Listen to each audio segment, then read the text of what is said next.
21 അനന്തരം യഹോവ അവിടുന്ന് അരുളി ചെയ്തിരുന്നതുപോലെ സാറായെ സന്ദർശിച്ചു.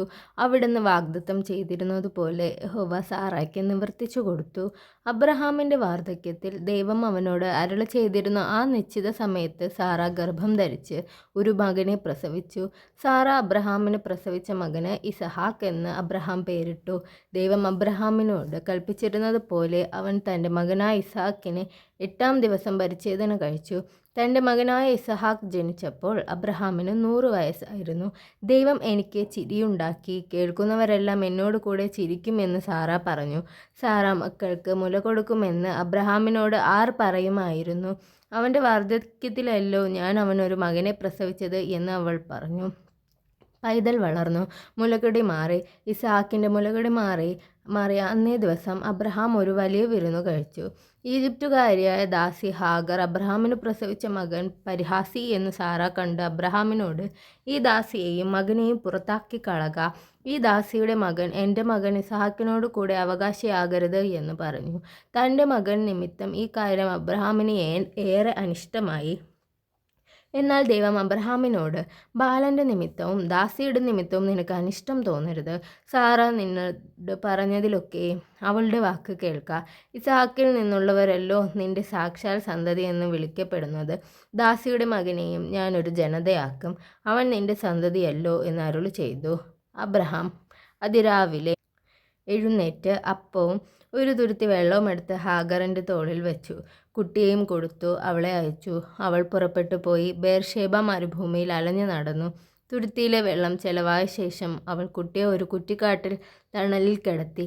അവൾ പോയി അതിനെതിരെ ഒരു അമ്പെയ്ത്ത് ദൂരത്തിരുന്നു. കുട്ടിയുടെ മരണം എനിക്ക് കാണേണ്ട എന്ന് പറഞ്ഞ് എതിരെ ഇരുന്നു ഉറക്കെ കരഞ്ഞു. ദൈവം ബാലൻ്റെ നിലവിളി കേട്ടു. ദൈവത്തിൻ്റെ ദൂതൻ ആകാശത്തു നിന്ന് ഹാഗറിനെ വിളിച്ച് അവളോട്, ഹാഗറെ, നിനക്കെന്ത്? നീ ഭയപ്പെടേണ്ട. ബാലനായിരിക്കുന്നിടത്ത് നിന്ന് അവൻ്റെ നിലവിളി ദൈവം കേട്ടിരിക്കുന്നു. എഴുന്നേറ്റ് ബാലനെ താങ്ങി എഴുന്നേൽപ്പിച്ചു കൊള്ളുക. ഞാൻ അവനെ ഒരു വലിയ ജനതയാക്കും എന്ന് അരുളി ചെയ്തു. ദൈവം അവളുടെ കണ്ണു തുറന്നു.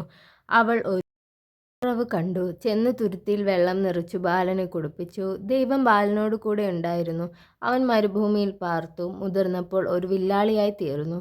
അവൻ പാരാൻ മരുഭൂമിയിൽ പാർത്തു. അവൻ്റെ അമ്മ ഈജിപ്റ്റ് ദേശത്ത് നിന്ന് അവനൊരു ഭാര്യയെ കൊണ്ടുവന്നു. അക്കാലത്ത് അബീമേലെക്കും അവൻ്റെ സൈന്യാധിപനായ പീക്കോലും അബ്രഹാമിനോട് സംസാരിച്ചു. നിന്റെ സകല പ്രവൃത്തിയിലും ദൈവം നിന്നോട് കൂടെയുണ്ട്. അതുകൊണ്ട് നീ എന്നോടോ എൻ്റെ സന്തതിയോടോ എൻ്റെ ഭാവി തലമുറയോടോ വ്യാജം പ്രവർത്തിക്കാതെ ഞാൻ നിന്നോട് ദയ കാണിച്ചതുപോലെ നീ പാർത്തു വരുന്ന ദേശത്തോടും ദയ കാണിക്കുമെന്ന് ദൈവത്തെ ചൊല്ലി ഇവിടെ വെച്ച് എന്നോട് സത്യം ചെയ്യുക എന്ന് പറഞ്ഞു. ഞാൻ സത്യം ചെയ്യാം എന്ന് അബ്രഹാം പറഞ്ഞു. എന്നാൽ അബീമേലെക്കിൻ്റെ ദാസന്മാർ പിടിച്ചെടുത്ത കിണർ നിമിത്തം അബ്രഹാം അബീമേലെക്കിനോട് പരാതി പറഞ്ഞു. അതിന് അബീമേലെക്ക്, ഇക്കാര്യം ചെയ്തത് ആരെന്ന് ഞാൻ അറിയുന്നില്ല. നീ എന്നെ അറിയിച്ചിട്ടില്ല. ഇന്നല്ലാതെ ഞാൻ അതിനെക്കുറിച്ച് കേട്ടിട്ടുമില്ല എന്ന് പറഞ്ഞു. പിന്നെ അബ്രഹാം അബീമേലെക്കിന് ആടുമാടുകളെ കൊടുത്തു. അവർ ഇരുവരും തമ്മിൽ ഉടമ്പടി ചെയ്തു. അബ്രഹാം 7 പെണ്ണാട്ടിൻ കുട്ടികളെ വേറിട്ട് നിർത്തി. അപ്പോൾ അബീമേലെക്ക് അബ്രഹാമിനോട്, നീ വേറിട്ട് നിർത്തിയ ഈ 7 പെണ്ണാട്ടിൻകുട്ടികൾ എന്തിന് എന്ന് ചോദിച്ചു.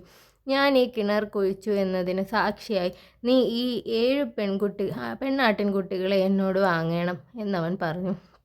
അവർ ഇരുവരും അവിടെ വെച്ച് സത്യം ചെയ്തതിനാൽ അവൻ ആ സ്ഥലത്തിന് ബേർഷേബ എന്ന് പേരിട്ടു. ഇങ്ങനെ അവർ ബേർഷേബയിൽ വെച്ച് ഉടമ്പടി ചെയ്തു. അബീമേലെക്കും അവൻ്റെ സൈന്യാധിപതിയായ പീക്കോലും എഴുന്നേറ്റ് ഫെലിസ്ത്യരുടെ ദേശത്തേക്ക് മടങ്ങിപ്പോയി. അബ്രഹാം ബേർഷേബയിൽ ഒരു പിചുല വൃക്ഷം നട്ടു. നിത്യദൈവമായ യഹോവയുടെ നാമത്തിൽ അവിടെ വെച്ച് ആരാധന കഴിച്ചു. അബ്രഹാം കുറെ കാലം ഫെലിസ്ത്യരുടെ ദേശത്ത് പാർത്തു.